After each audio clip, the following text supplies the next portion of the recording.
Yeah, money traders, we've obviously had a huge amount of time now to refocus and reassess Powell's speech at Jackson Hole. Went on for 8 minutes, one of the shortest speeches we've ever seen from a Fed chair at Jackson Hole, and obviously designed firmly to remove any kind of dovish interpretation from the market like we got from the June FOMC meeting. But obviously there's other factors that play through. But if you go across asset class, we certainly saw the equity market really respond quite sharply to these kind of this force majeure from the Fed chair. We saw as soon as the cash markets opened, equity markets created. We saw S&P trading down 3.4%, Nasdaq down 4.1%, the Russell down 3.3%. One of the biggest moves we've seen since June there, and big volume playing through. 2.24 million SPOs traded hands, sort of 15-day average around 1.55 million.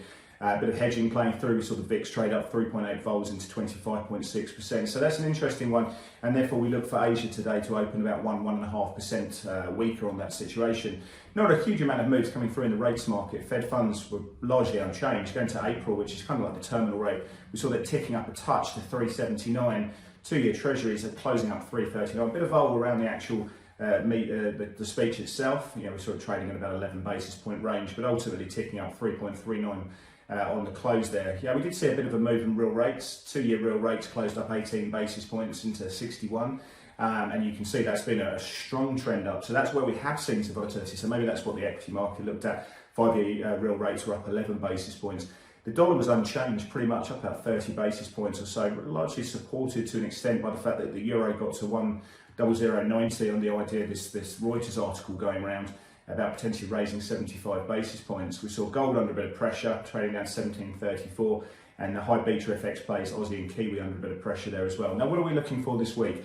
From a macro perspective, all's eyes on Nord Stream 1, that closes from the 31st of August to the 2nd of September. We're watching that energy crisis very closely. QT in the US goes up to 95 billion. We've got Aussie retail sales, so they're not expecting much from that.